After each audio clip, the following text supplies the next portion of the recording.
There are many different ways to buy Bitcoin, but the cheapest and fastest way to buy Bitcoin with cash is with a coin flip Bitcoin ATM. Coin flip ATMs allow anyone to buy Bitcoin with the lowest fees and within just a few steps. Hi, I'm Amy, and I'm one of the hundreds of store owners who partner with CoinFlip. In this convenient store, we host a CoinFlip Bitcoin ATM. We earn passive income, more foot traffic, and we get free advertising done by the CoinFlip team. Getting the ATM was easy. We just contact the CoinFlip team at info@coinflip.tech, and they handle everything with no cost to the store owner. This includes installation, maintenance, marketing, and even 24/7 customer service. We just provide a small space within the store. To get your own CoinFlip Bitcoin ATM and join the monetary revolution, contact CoinFlip today.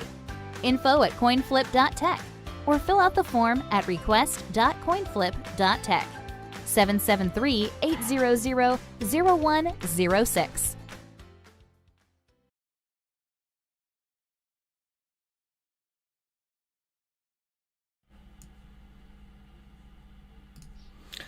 All right, we're live, bro. What up? How goes it? It goes good, like water and nature. So what you get in your stocking, man? You get some coal, or did you get some digital gold? In my stockings? Yeah, what you get? Anything good for Christmas this year?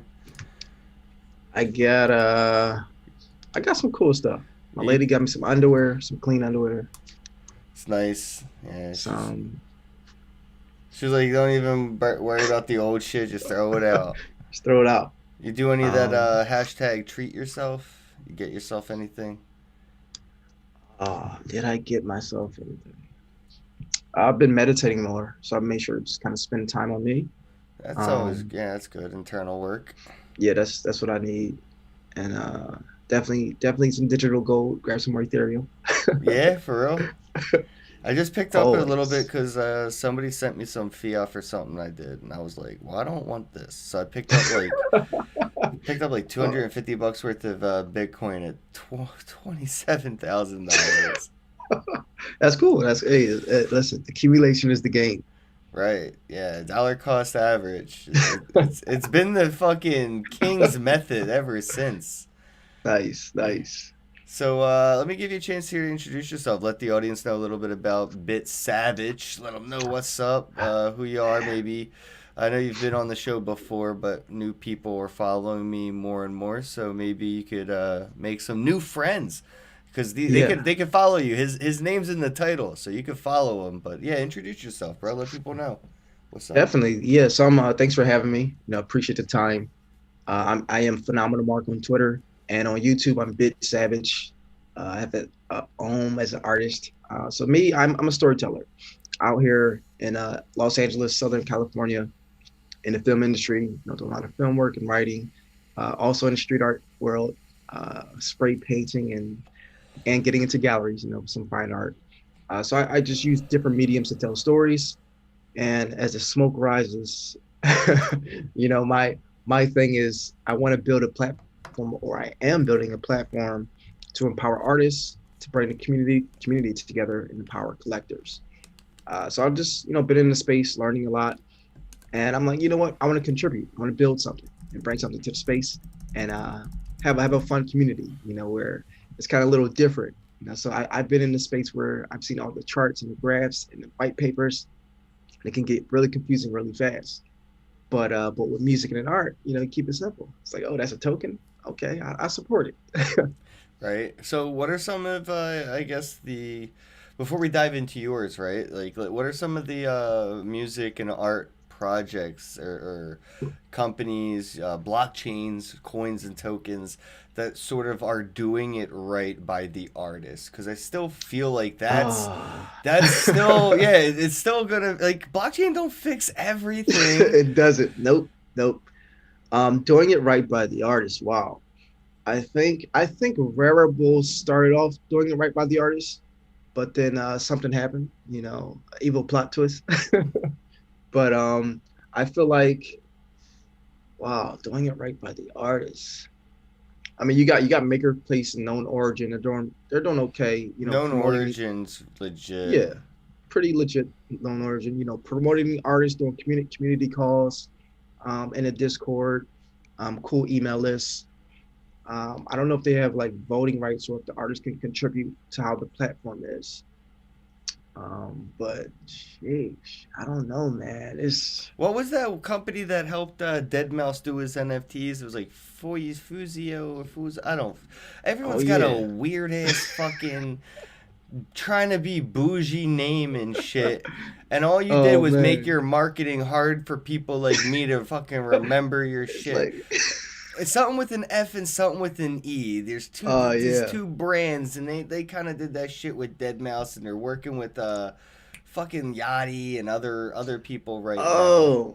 Yeah, I know what you're talking about. It should be simple. Man, if Miss Teen Crypto was in the fucking chat, she would know. I swear to God, she would know. But I can't remember the name. Well, I know it's right here. So you got Wax.io, you got Rising Digital, 720 Group.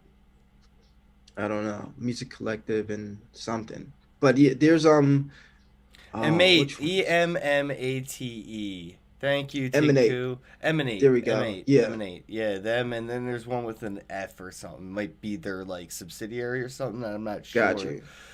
Yeah. There. Did you see that Deadmau5 NFT launch?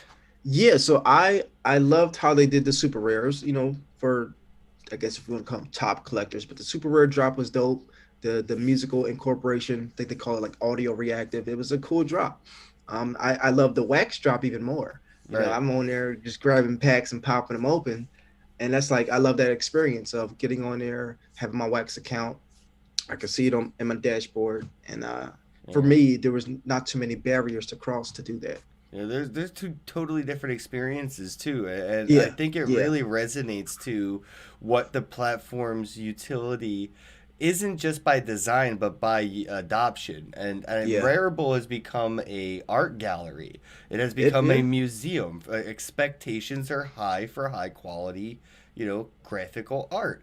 But then you have the gift shop, the trinkets on wax, right? Where you can go get a couple packs. Yeah, right. You get a couple packs of NFTs for $1 over there. And that's just, I mean, it is a lot of fun on wax. I mean, that's the gift shop. It's fun. It doesn't cost you an arm and a leg. And hey, once in a while, one of the random things might be a fucking, googly-eyed pet rocket. It might take off for 6 figures on wax. You never know. It's a lottery ticket. But wax and Ethereum, are two totally different environments, and I think they're suiting very good purposes by separating kind of like that need for each market, like the high end and the low end NFT market. Got you. And the fact that they did that launch was, kind of chain agnostic too, right? They got all major NFT collectors involved, which when I saw them do the launch with Deadmau5, I was like, whoever's handling this is doing it almost every way I would have done it. Like, and there's only 1 or 2 things I would have done different, but they nailed every guerrilla marketing tactic in the book. Yeah, I agree. I love it. Like you said, so super rare. You have those different kinds of markets, and people on Ethereum, they got big bags, and then some people may come over to wax, but like you said, it's a separation of markets, which is a cool way to think about it. And I agree. Whoever's behind the release of that did amazing. Keep it chain agnostic. People don't care. Well, some people care about the tech, so you got those small pockets, but then you got people that's like, okay, what's going on? If they can't get in the super rare auction, I'm gonna go try out wax, get this wax wallet and try it out and buy something. I mean, enthusiasm or enthusiasts in any industry are always niche. Like, it doesn't matter how big it fucking gets. The people that really care about the tech, it's always a very small minority of the demographic of the mainstream end users. And the best, highlight for this example is the automobile. How many people drive a car, and if that thing stopped working, they just, I'm done. I don't know what to do from here, George. I just don't know. They would just, but it doesn't stop them, right? They don't care about the tech, and the same maybe for an iPhone. Most people, the majority, 99.9% of the people that fuck with an iPhone, they don't care about the processor, the RAM, the camera. They just know that it's the next number bigger than the last number. It's the next one. That's it. So That's I it. mean, that's where we're gonna be with a lot of this, and Rarible, it's great and all, but Wax has the best on ramp experience for NFTs for artists. It's just so easy. Could Oh you man. imagine trying to convince somebody to buy your album and pay shipping and handling for iTunes? Oh man. You know what I Nope. mean? Like if I went to iTunes and tried to buy a dollar song, and it said it's gonna cost 50 cents in gas, I'm like, why is there Oh. shipping and handling? It's on the internet. Oh man. Yeah, so that kind of segues into the project Don't Buy Me. Yeah, so Don't Buy Me, Fucking they pineapple. Fucking. there you go, Pineapple. So a lot of these platforms launched before I got to like launch my stuff, and I was like just watching everybody come. I'm like, oh, this is I gotta, but it's cool. They didn't start off with the artist in mind. They had these cool things that artists created, but it was stake your meme tokens to get pineapples. And now they see the power of artists. Now they're featuring artists. I think Beeple's going to be on there, and their token just exploded. And it's like it's cool to have a DeFi token, stake it, and get points. And now you're technically getting these NFTs free. Because if you're staking your tokens and you're getting all these pineapples, you just go claim NFTs. Yep, So that's I do kind of that a cool with coin. experience. I do that with coin artists. So there's Oh individuals yes, already doing this. Coin. Yes, fuck yeah, Coin Army strong, Yeah. man. Coin. Shout out to Coin. Coin. Go ahead. No, but I mean I've been providing liquidity to Coin since it came out. To be honest, Nice, yep. And I've been farming NFTs from CoinArtist.io, all That's just it. from providing liquidity. That's it. I staked That's- some coins, and I that's still it. got my coins. Like I still got. I still got my coins, but I also got some other shit too. Yeah. No, I agree. I've been so when it came out, I jumped in some liquidity. I put some more in, and I don't think you can stake now. They kind of locked the contract, but I'm still getting the cred and the coins, and I can go claim some NFTs or get in their farming pools. And it's like that's kind of what I did for mine. It's like we'll have a token, increase this Smart. economy. Yeah, And everybody should be your own Satoshi, man. I hope that's the motto for 2021. That's it. Everybody needs to be their own Satoshi. That's what we're going towards. And so that's what I'm saying. It's like, so the platform I'm making, I want everyone to contribute. It's like, yeah, I'm laying a foundational layer, but I want to help you make your own world, your own platform. And it's like everyone out there as an artist, once it clicks, they say, oh, I can make my own smart contracts. I can, piece this together so my experience of my community Right? can have this world or collect these worlds, and I can integrate with other worlds. What about the people that don't want that, right? Because you could have everybody could be an Immortal Technique. You know what I mean? They could Immortal make Technique. 100% of their money instead of 30%. Dude's like, how did you make $2 million last year and only walk home with 300,000? I made $1 million and I walked home with $1 million. I don't know. Man. All right, so people will always want to delegate these things, right? They don't want to be their own boss. They don't want to be their own bank. But when you make tools like this, is it going to be possible for producer studios or record labels to utilize these tools for individuals that may not want to do it themselves? So it's a fine line. Because as soon as you said this, I started thinking I could probably start a record label because these motherfuckers aren't going to want to use smart contracts.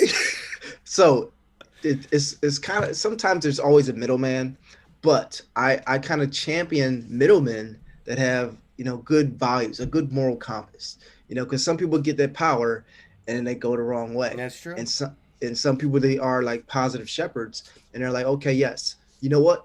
So that's kind of me. That's why I'm building a door. I'm like, I'm here in LA. I know dope artists, celebrities, musicians, friends, like pop artists. I'm like, you know what? I'm gonna build this, on board them. They can experience it, but then they can continue to be on the door, or they can make their own platform.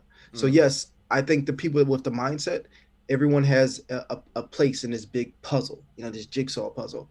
Some people can make the platforms. Some people can provide the talent or provide the NFTs. They can provide the stories, and then some people are the collectors. Some people are the supporters. So everyone has a position, and I think as this evolves, even some of the collectors may become creators. They're like, you know what, I want to make an NFT, and I think they're just trying it out is the way to go. But yeah, I champion getting out there and saying, hey, I'm gonna make this. I'm gonna get my friends on, and then see where they go with it. And that champion will be rewarded, and that reward will be inspiration that will aspire others to do the similar or same, fork it or build on it and do something totally outside of what you were thinking or thought could even be done. And I think that inspiration part, is really going to be the adoptive role where, because I mean, when you look at like the independent small artists right now, it's impossible, try. Good luck on SoundCloud, iTunes, all that. I mean, bro, people even got bots on Fiverr for your SoundCloud now. What? Yeah, so you can like feel good at night when you like wake up and see you got hits. You paid for them, like. Okay, yeah. So now we're getting into open up the can of worms. It's like if you're up and coming artist, you're trying to get out there on Twitter, SoundCloud. Like most people are going to run out of steam. If they don't have a team and they're doing it all themselves, they're either going to run out of steam or they're going to see some success. So if you got your hashtags, you know what you're doing, you're on it, you got a schedule. It's a lot of work. It's definitely dedication and work. You got to be a hard worker. So that's kind of the most people that succeed are hard workers. They might even be that good. If you look at the NFT space and some of the people that are finding success with like the memes and they're just doing just crazy stuff, if they're a hard worker, they're going to find some success. Right. We haven't even gotten to full-fledged like Dead Mouse music video NFTs. No. This shit is still gumball machine collectibles, right? Like straight up put a quarter in, turn the fucking knob, and you got a pack of Dead Mouse wax NFT. That ain't nothing. Wait until the music videos start dropping as NFTs. You know what comes after the music videos, right? Full feature films. Full feature films. It's going to be, I mean, when we say tokenize the world, tokenize everything, put it all on the blockchain, like, it's happening. And it's going to be so convenient. People 10 years from now are going to be like, wait, they used the internet without this? Like, how the hell did that work? Yep. I was, I think I can talk about this. So I'm working on a short film, and I'm going to have NFTs in the film. The film's going to be an NFT. I'm going to have virtual tickets. So it's like I'm going to make a different experience or a template for short filmmakers to say, okay, I see how you did it. And I kind of wrote this down when I woke up. Now it's not just seeing a person as a collector, but seeing them as a builder and supporter. So kind of incorporating that Kickstarter Indiegogo model. It's like, oh, you bought my NFT? We use that funds to produce this film. Right. This is the era where fans become investors and are recognized for such. That's it. If I buy your album from iTunes or the shelf off of Walmart, like, I'm investing in you, essentially. Yeah, that's it. And you'll get your name in the credits. That's a new thing now. It's like, oh, I can get a movie credit. I can get a producer or executive producer credit. We've seen that kind of start out with the Kickstarters and GoFundMes. If you want to contribute to a small independent artist that's making like a music video or a small film, you can get thrown up in the credits in the opening or closing, or you can even pay your way into a cameo. I see Super Troopers 2 almost got me for all my Bitcoin back in the day. They had a thing where it was like $100,000 to get a fucking to get a on-screen cameo in the movie. Oh, that's dope. So close. I was just like, I was about to dump all my money into. I was like, I really want to be in this movie, and then I didn't do it. I just couldn't do it. When Bitcoin's 100,000, you say, I got one Bitcoin for you. Right. Like maybe we could talk, but I don't even know then. Like $100,000 to be in a movie. Shouldn't you be paying me? That's it. There you go. That's kind of how I felt about it. Like, pay me. I can get an agent. So it's just like right now, I kind of just jotted it down. We're in the prototype era. We're like when the universe was just being started. It's like bang, bang, black hole, bang. It's like that's kind of the era we're in. And so these collectibles, they're going to be historic already. This 2020 collectibles NFTs are just historic. Period. I got a question from the chat. What are the roadblocks you're getting from the entertainment industry? I might want to reword that maybe for you, EQX150, and say maybe along the lines of what are some of the roadblocks that you plan on breaking down? What are some of those barriers that this technology can kind of build a bridge over those walls? Yeah, the music the entertainment industry. There's because that encompasses it all. Yeah, it's a lot of pockets. So if we talk about music, and I think Jay-Z put out something like artists get a half a penny off of each play, or some ridiculous amount that Kanye West is still trying to buy his fucking masters. Like, good luck, dude. They're Oh, holding man. that shit tighter than we are Bitcoin. So imagine where you can now take your music directly to blockchain, sell directly to your fans, or build a fan base and get just about 100% of your sales. If you want to work with a management company or A&R label, you can now you can inform yourself, say, okay, no, this is what I want to do, and bring it to the table. I think Little Yachty, he just sold over $250,000, $375,000 worth of NFTs based on, you can claim some of his time, get a video call. Wait, Little Yachty did what? I missed it. I totally did Yes. not see that. Look it up, man. On Nifty Gateway, he did a drop. Oh, and he it was sold an Ethereum thing. See, I don't fucks with Ethereum that hard. Ethereum. That's why. So I think he sold 27,000 of his tokens for $375,000 in 20 or 30 minutes. And he's probably never done it with his music. Probably close, but selling them. Okay, keep going. I'm going to look this up. Go ahead. Yeah, I think I know the name. So what's happening is artists, once different performers see that they have power and they can command this kind of income, it's just going to click in their mind that, oh, I can control what I do in the metaverse. That's what it's called. So right now we have a lot of traditional contracts signed, but I don't know if they include what they can do digitally. So for me, I want to just let musicians, choreographers, dancers, painters, actors know that they can own their digital space, and even dancers. So for a dancer, you don't really get residuals as a dancer unless you're in something. Right. So if you're a choreographer, how do you get residuals off of a piece that you choreographed? How do you get residuals off that? Maybe make an NFT video, put residuals on the video, and people have to buy the video to use your choreography. That's one possible way. But I feel like, so for me, I just want to bring new innovation to the entertainment industry and make the right partnerships and say, hey, I want to be at this table where we can discuss how we can move forward. Ultimately, it's in the artist, it's in the creator's interest to be empowered and say, oh, I know what's going on, and this is how I can move forward. So that's why I'm approaching the entertainers right now, the artists, the painters, the musicians. I know a guy, he does guitar packs. He sells incredible guitar packs. I said, you know what? You could put that on the blockchain and now have instant global access. Mm-hmm. You got to still do marketing, but with your global, if you partner with the artist, now you're switching up your marketing style. It's like, because if I sell something on my website, Web 2.0, it's only going to go to a specific, I want to say, web of people. But once I do 3.0, now it's in my wallet and it's live. If it's on OpenSea, I got access to 10 or 20,000 customers there. If I put it on Rarible, another 10, 20, maybe 30,000 people there. And then that just launched it out on Twitter. No, the Twitterverse, just like Web 3.0 allows just a different experience with global marketing. Yeah, the artists, I'm looking at the Little Yachty thing here. Yeah, he sold out. It's it's pretty crazy. I like the graphics. It did a coin, a little social token. Yeah, exactly. It's his own coin NFT, which is interesting.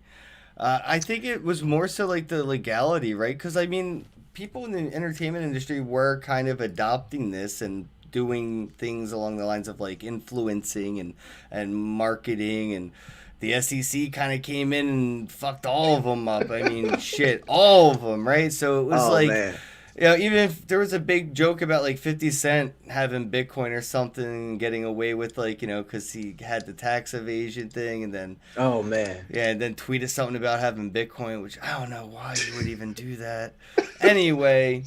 Oh man, I think that now that some of that dust has settled, and there are regulators and there are lawyers and people that are in position for those of that stature of influence and entertainment, to make sure like they're comfortable dabbling with this now, because at the beginning it was highly illegal, the appearance of how people were utilizing it for their own good and using their soapboxes got them in trouble.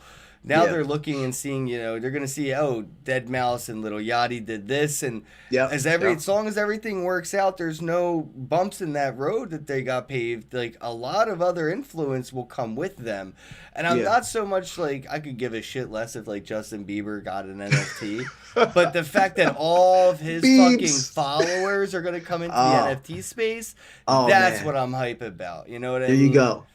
So the plan is that if he drops them, buy them all, then resell them to his fans. Yeah, that's what everyone's doing. The Dead Mouse people, all the Dead Mouse suckers didn't know shit about NFTs. It was too fast. They didn't give them enough time. They did not give the no coiners of the Dead Mouse community enough time to understand what was about to happen. And then we just like, all right, I'm about to buy 8 iPhones and eBay these bitches.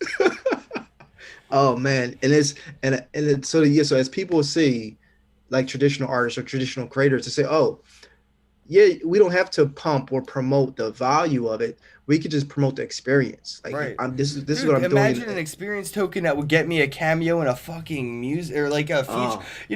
How many people want to do a duet with Kanye West or whatever? Like, have him feature. What if you had an NFT or whatever where you buy this shit or a coin, and now you are a staker, you get him once a year on an album, or something man. Right. That can blow your mind. I just by having this NFT, I get that access. And the fact that I could resell it, I could transfer it, I could rent it out. I could fucking collateralize it, take out a loan backed on it.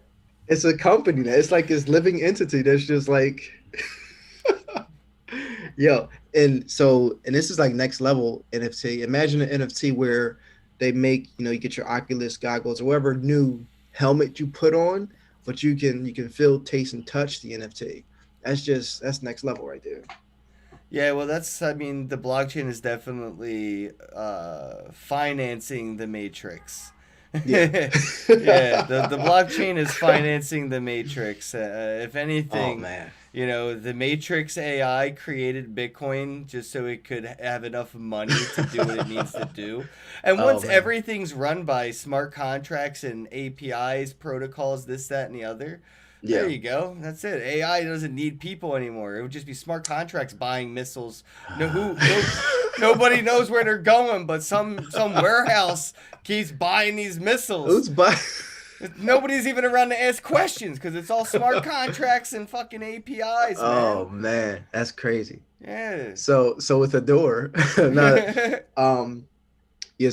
my vision is just to have a place that encourages human expression, and yes, I'm starting with like some big name traditional artists, but I want to bring like the entry level artists too. It's like, hey, you can come into our ecosystem and we'll promote you, we'll teach you, and you can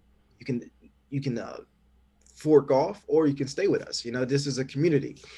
We got a Telegram, we got a Twitter. We're reposting other people's art. We're pinning and posting other people's things. It's like it's a community.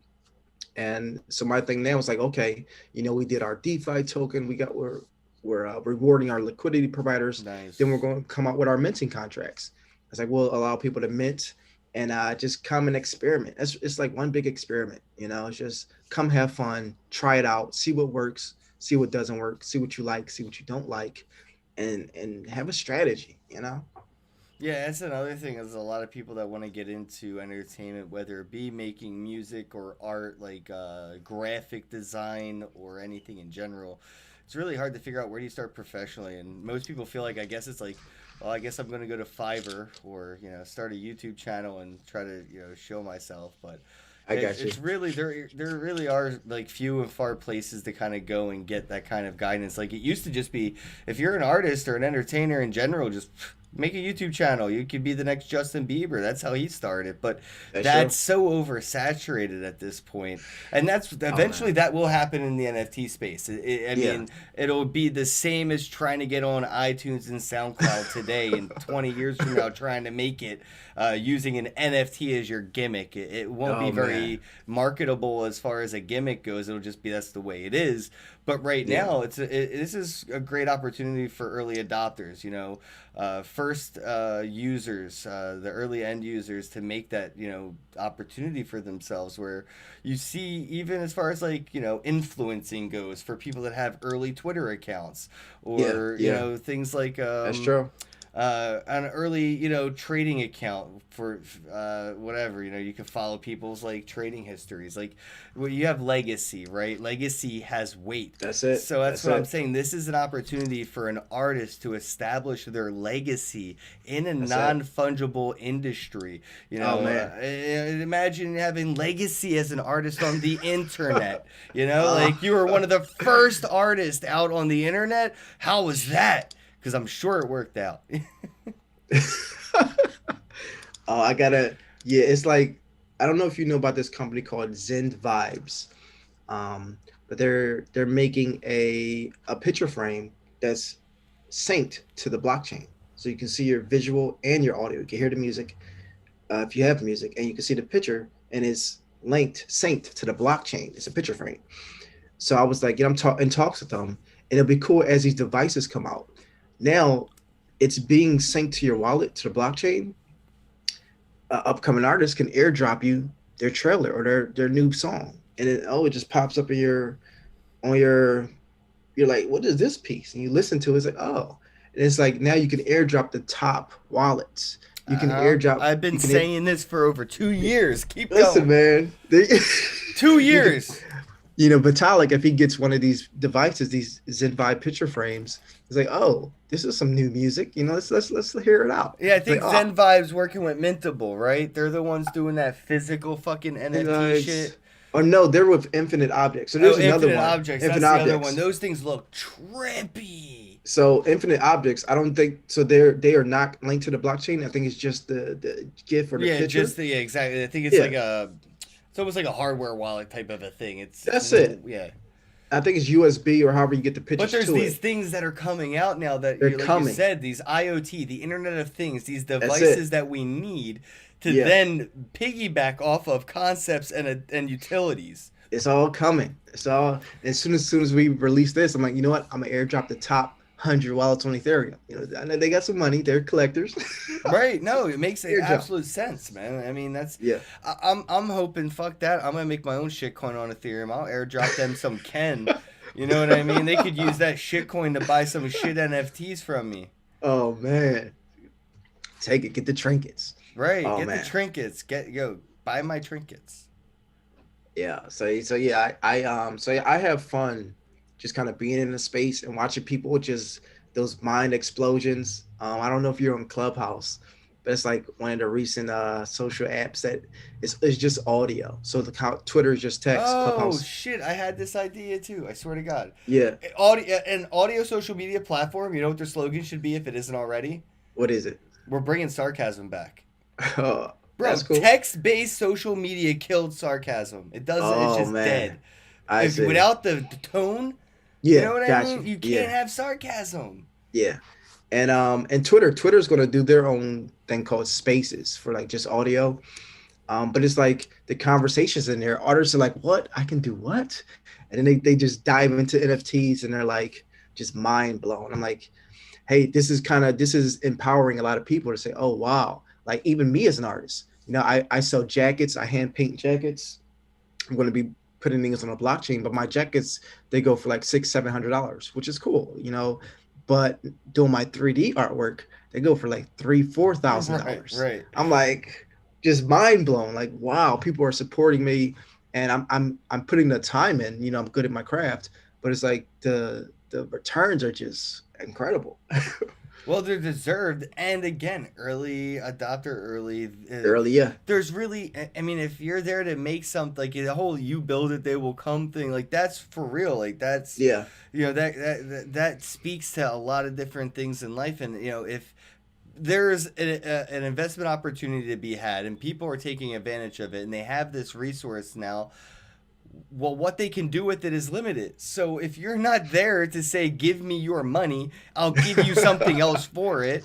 You know what I mean? Like, you're kind of leaving money on the table. And the people that have invested are end users. They want to use it. Hodling is cool and all, but have you tried using your crypto lately? So much cooler.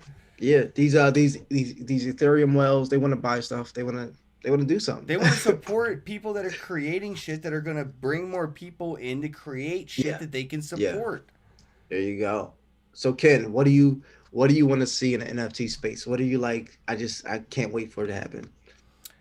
For me personally, I can't wait till, I get like a movie from a major mainstream company in my MetaMask wallet. Man, straight up, I want MetaMask to become a meta player. I don't want it to be MetaMask anymore. I want it to be Meta Player. I want it to be we have MP3 players, and then we have now MP4 players. This is an MP5 player where the file isn't a .jpeg, it's a .nft. No, I just put MU3s. I made like a new term, metaverse utility token, and it has art, it has music, and it has a utility.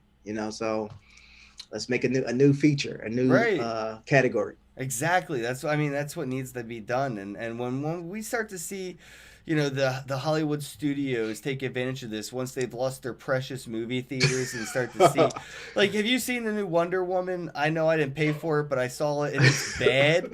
I would have asked for my money back bad. Like, I've never in my life asked for my money back, but like, 2.5 hours. Oh man. Yeah, it wasn't good enough to be tuned. It wasn't fucking Titanic. Sheesh. The trailer looked good. Yeah, maybe that was all they had. They should just release the trailer. That was it. Just release the trailer. They have a 30-second movie. It's a fucking 5 stars. Yeah, but when we start to see them reach out to this industry and adopt it for a way to get to the same people I was just talking about, those whales that want to encourage this, as soon as you start to see Paramount put out the first NFT movie, those whales are going to jump on it harder than anybody can imagine, because that will incentivize every other Hollywood motion picture company to get exactly. And they want that, and they know that, right? So that's why we see, and I love you, Fewocious, you fucking genius. Oh, man. But that's why Fewocious gets so much love, because it's an amazing story, right? A 17-year-old kid making $1 million, making NFT. I mean, that story alone is a priceless, Foxy. I mean, you couldn't give them money to write these kinds of stories, so you have to create the story. And that's what the whales are doing, right? They're creating the stories. That's it, man. Oh, man. It's beautiful. Yeah, so I champion everyone watching, kind of just participate and do what you can. If you don't have the funds, retweet, write an article, make a video, do something. If you're a creator, reach out, join different communities and create. If you're a promoter, this is where it's really at. 100%. You know how many people on the street corner in Vegas handing out fucking strip club flyers need to figure out how to get into NFT promotion? Yo, so that's what's really needed is promotion. Like, there's incredible artists here, but they don't know how to promote. Lack of marketing is the fucking problem. The marketing. There needs to be some top marketers in the NFT space to partner with these artists. If so I don't know if many people watching know Nifty Gateway, but I heard Nifty Gateway takes 50% split on sales. But Nifty Gateway, they have the marketing, they have the collectors, they have the Wankovols. I mean, they have the right equation. Apple takes 30%. You know what I mean? YouTube. If somebody sent me $1 right now, YouTube would take 30%. They got the hand in the pocket. I mean, the fact that they're printing money, 50% ain't bad for all. I mean, like you said, it's a big service. It's a company service. You're getting corporate level service for that fee. So they definitely do have a reason for it. Obviously, people wouldn't do it if it wasn't. But yeah, that is expensive. And I mean, again, we're running into an area where what seems to be good for the artist is also a fucking backstab circle jerk, right? Like, you know what I mean? It's like, how you gonna look like you're doing me a favor and also fucking me over at the same damn time? Oh, it's ridiculous. But You know, like, so as a businessman, you're like, you know what, I see the value in Nifty Gateway. This is why I'll do it. You know, they can do other stuff, you know, but some artists, some traditional artists, they just don't know the space. So they're going to go to, it's already set up. Say, okay, I can go here, it's set up, and I can succeed. You know, as an artist, how do you feel about the potential for licensing rights to be, or ownership rights to be acquired or sharded and fractionalized, where, you know, I could, like, there's basketball players and football players that have already tokenized their contracts, right? Like, Yeah. I'm wondering when maybe we could see this. I've seen, like, if you go to Rareable, even Mintable actually has a better process for this on Mintable. I could actually give you, like, license to the art that I'm selling. Yeah. So, Yeah. like, now Yeah. you can resell it, and that's fine because you bought it. You actually own the art.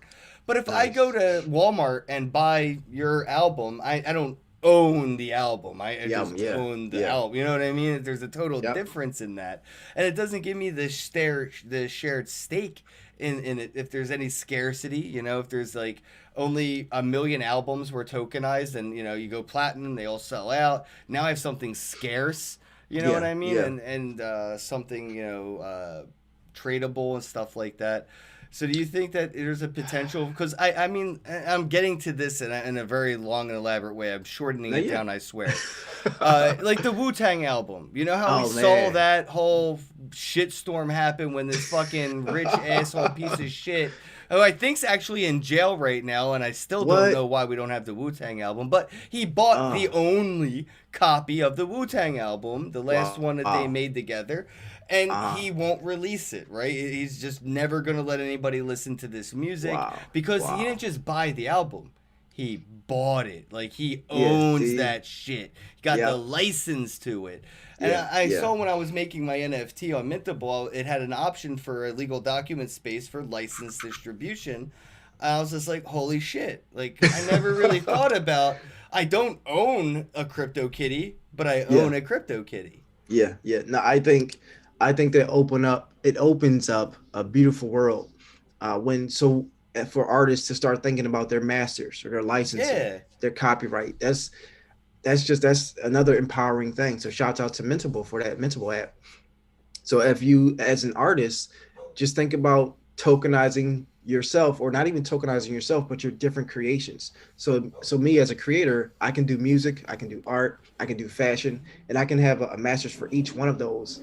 And then I can fractionalize that, or I can allow you to buy the whole thing or fractionalize it. You know, so it creates a situation to where if you're an artist and you're informed, you say, oh, okay, I see the value in everything I'm providing.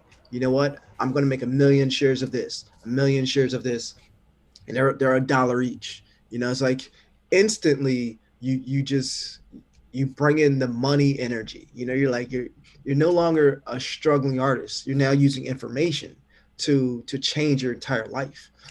So not just your life, but also your fans who are inevitably investors. I mean, oh man, can you imagine if I owned even a 10% share of even one song that Justin Bieber came out with in the early days? How much that one song's 10% share would be worth right now? Yeah. I know. So now you're empowering, you're building and empowering the community for the collectors and for the artists, which is beautiful. So I mean, shit, if you're gonna rap about Gucci bags, you might as well get one for everybody you're bragging to. Everybody that's listening to you brag don't got one of those. But now's the time where artists can actually do that shit. Where that hype could be for the whole crew, the whole community, not just for the people up on the stage, where I get to live vicariously through paying for a ticket and pretend I get to, we can all make it together. And that's what this is all about, man. That's it. I love that part where I could just, and I've done this with graphic artists, but I would love to be able to do this more with, instrumental, musical artists, and just be like, yo, that's a dope song. Can I buy that? It's different than just saying, let me iTunes download it. I don't want to download it. I want to buy it. Buy it. That's it. So as we can see, the space is here. And the like the big news is like, oh, Microsoft is doing this for Ethereum. This company, like a lot of people are kind of going to Ethereum first, just because it's like the number two what is it, smart contract platform that everyone trusts and it's been around the longest. But pretty soon, you got other ones that people will like go to, or they're linking to Ethereum. Yeah, they'll like diversify for sure. Yeah, and it's like, okay, as an investor, it's like, okay, I see where the people are going, but as a user, as an end user, just get familiar, with different things. And Adore, so my platform Adore, we're starting out with Ethereum, but we're going to be agnostic. We're going to plug in a Wax cloud wallet. We're going to plug in Algorand has a wallet. So yeah, it's just allowing the people to say, okay, I can get used to this. Cash App has Bitcoin on it. It's like, you can and you can get your private keys. Well, can you get your private keys? I think so. Yeah, I don't know. You can withdraw it. Yes. Yeah, you can withdraw it. So Cash App, you can do that. Metal Pay, you can trade Bitcoin for free. So there's easy ways to get onboarded into the space. It just takes a little bit of effort. Just read 1 or 2 articles, watch 1 or 2 videos, come on in and have some fun. That's what it's really all about right now. I don't want anybody to get into this space thinking this is a get rich quick opportunity. This is a get fun quick opportunity, you know what I mean? Or have fun quick opportunity. This is a lot of fun. And it sometimes the fun can actually be profitable. It's I wouldn't say make it your objective, because that's when you get bummed out about things that you support and appreciate but don't actually appreciate and value, and it kind of bums you out and burns you out. But if you invest in something or buy something because you like it and that's it, then it doesn't matter what happens afterwards, And I never bought any Pokemon cards because I thought they would make me rich, but I really like them. And the byproduct of keeping that thing that I liked for a long time would have been a Lamborghini right now. Oh man, I'm like, where's my Pokemon cards? I had a bunch of them. You know how many times my mom looks at me and she's like, I'm sorry. I'm so sorry. Did she throw them away? Oh yeah, no, worse. We had them in a public storage, and she was just like, there ain't nothing really worth anything. What? And she just lets some dude had one of those fucking storage war moments back in the day. He's like, yeah.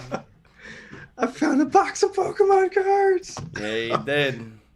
Oh man, cool. Yeah. So and I love how once social media can be integrated into Web3, it's just going to be incredible. I have an idea for a few apps, but it's like if you could be on Instagram and just buy stuff. It's like, oh, that's all coming. That's definitely coming. It's all coming. If you look at the way Facebook Marketplace already is, as far as social media and marketplaces go, then you could look at the other ones and they all do the same thing. It's always some proprietary trademark patent bullshit that they have to wait to either time out or figure a workaway around so they don't like infringe on anybody's rights that they've bought somewhere that says you can't have a social media marketplace. That's our thing.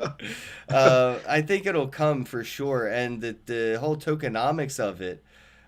The thing that I think's really holding everything back right now, as far as it all goes, from end to end, border to border, it's just the potential speculation on the regulations that may or may not be coming. That's it. I mean, if we had no gives to fuck or fucks to give, or like no one cared, we would already be well on the moon, living past Mars and Elon fucking iPhone cars that generate Bitcoin, because my iPhone Tesla is a Bitcoin miner. Like it's just like we would be there, but people are afraid to innovate because of the unknown, not just because of failure, but also because of Big Brother, and that could put a kink in everything. Like, I mean, you got to look at the entertainment industry as a whole. It works. If it ain't broke, don't fix it. And I mean, it don't work for the artists as much, but that doesn't matter, because that's not who controls it, right? So it's like, it ain't broke for them. Why fix it? So that's why we're not seeing too much of like, Netflix level looking at NFTs, right? Netflix is like, we got everybody by the balls. Like, what the fuck do we need to experiment for? But a lot of the people they got by the balls are going to be experimenting with this and then figuring out how to get out of that. And that's where it's really about. It's for the people that are in positions of, pushing to a corner of adoption. Yeah. And we're starting to see more and more of that right now, especially during like lockdowns and these crises around the world where people are moving not just to invest into Bitcoin, but to, build in blockchain and crypto. And it's kind of crazy cool to see. Like, even, like I said, Deadmau5 got into NFTs. All right, bro. Like, I'm waiting for the next Meek Mill to come out and drop an NFT fucking... Yeah, that's it. I love how when you brought up the it's like the catch up game. Big Brother has to catch up, because this space is so fast. It's 24/7, so it's like the only way to catch up is to like halt it down with regulation. Like, hold up now, we gotta just wait. Everybody wait. We gotta time out. We gotta time out. And it's like things are just happening, and I love how Elon Musk thinks, because I champion a day when, just individuals can invest in personal flying saucers. What if we all could just have our own investing and go to outer space and come back down to Earth? It's like, that's a real possibility, especially with the drone technology. Yeah, but where am I going to get the money for the license to drive my spaceship in space after I spend all my money on my spaceship, man? I got a spaceship, but do you have a license to fly that thing, boy? Man. No, I don't. Like, how expensive this was? I'm broke. We'll do a smart contract and the autopilot. It'll be a dedicated position. You go straight up. Space is gonna be for rich people. The only people in flying cars are gonna be fucking millionaires. The insurance premiums will make sure of it.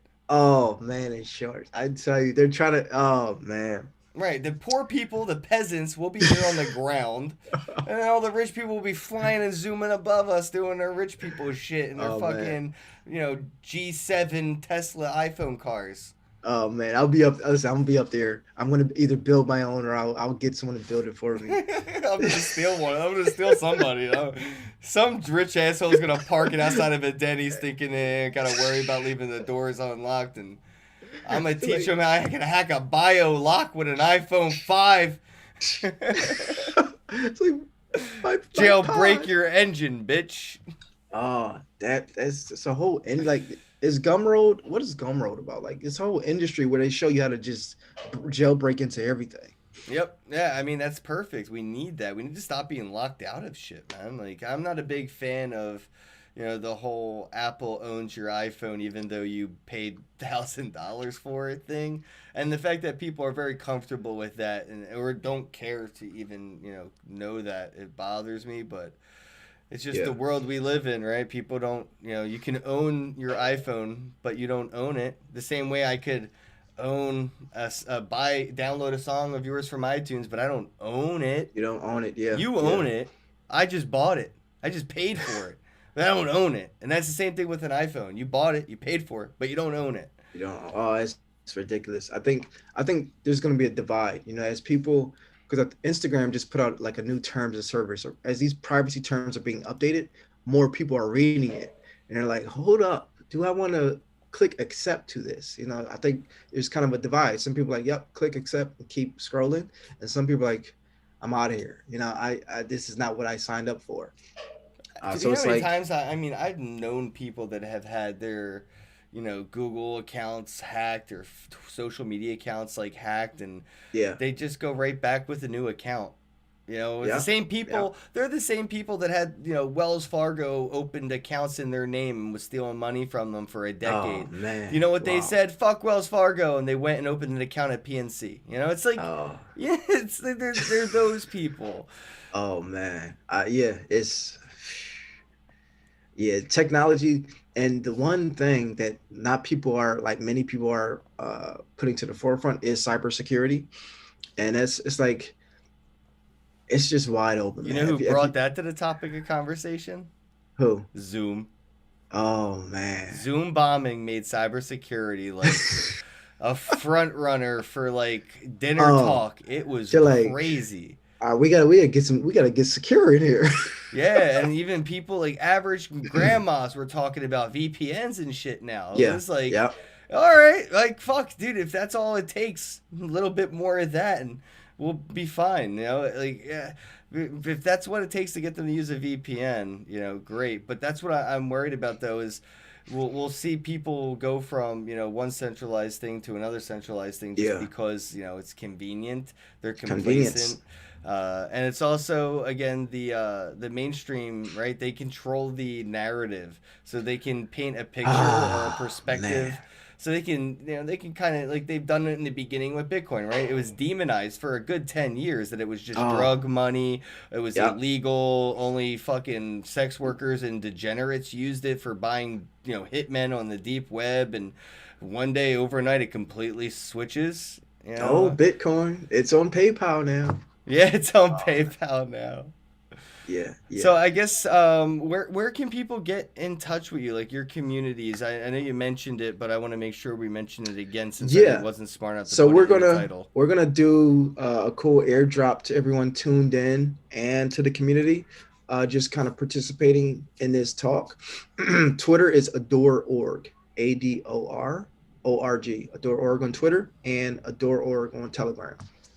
You know, and a door is kind of symbology for a door opening. You know, from the old to the new, a door opens. You know you know when a door is ajar, when it's open. Such a stupid joke. Yeah, when is a door ajar? It's like a stoner question, but people like, man. I don't know what you're talking about. Like, when is a door ajar? I'm like, when it's open. When it's open. The simplest answers, Neo. I can't. So it's ADOR.org. Yep, adore.org on Twitter, adore.org on Telegram, and the website is adores.org. How can the nerds watching get involved with this airdrop? I know they want their free money. So to get an NFT airdrop, you can take a screenshot of this show and post it in the Telegram. You can take a screenshot of this show and post it on Twitter, hashtag adore.org. And at adore.org, and that's how you're gonna get your airdrop. Let me know, Ken, if you wanna collaborate on anything. You know, I'm like when I use this is a program called Blender. When I'm in Blender doing like these 3D world building, I feel like the movie Tron. It's like I'm constructing these universes, which is like it's just blowing my mind. Like I'm like building this stuff. You know who Token Gamer is, right? Jerome? Token Gamer, no, dude, he built some crazy virtual worlds like in alt space and shit. But bro, it's like Tron, and if Tron had a nightclub, like it's fucking cool. Nice. Yeah, I definitely want to get you guys linked up. But if you guys are listening, take a screenshot, hashtag adore.org, ADORORG. At ADORORG. So you want at adore.org and hashtag adore.org. Screenshot this shit, post it on the internet, and you'll get airdropped free shit. I mean, it's as easy as that. And it's, you know, I appreciate you, man. Thanks for giving back to the community on the podcast. Bit savage, man. You're a savage. Bit savage, man. Thanks for having me. I appreciate it. And everyone out there, have some beautiful times right here in this moment. Thanks for tuning in and spread that love, baby. As always, have a day. Have a day. All right now.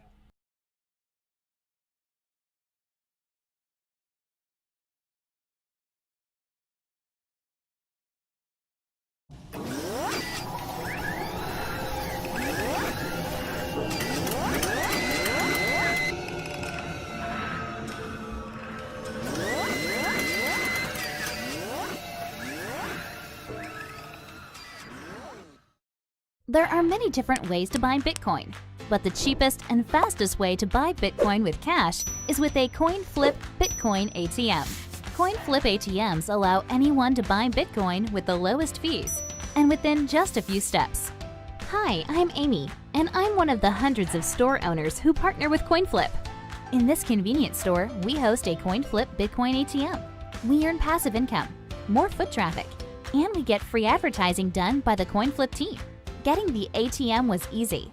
We just contact the CoinFlip team at info@coinflip.tech, and they handle everything with no cost to the store owner. This includes installation, maintenance, marketing, and even 24/7 customer service. We just provide a small space within the store. To get your own CoinFlip Bitcoin ATM and join the monetary revolution, contact CoinFlip today. info@coinflip.tech or fill out the form at request.coinflip.tech. 773-800-0106.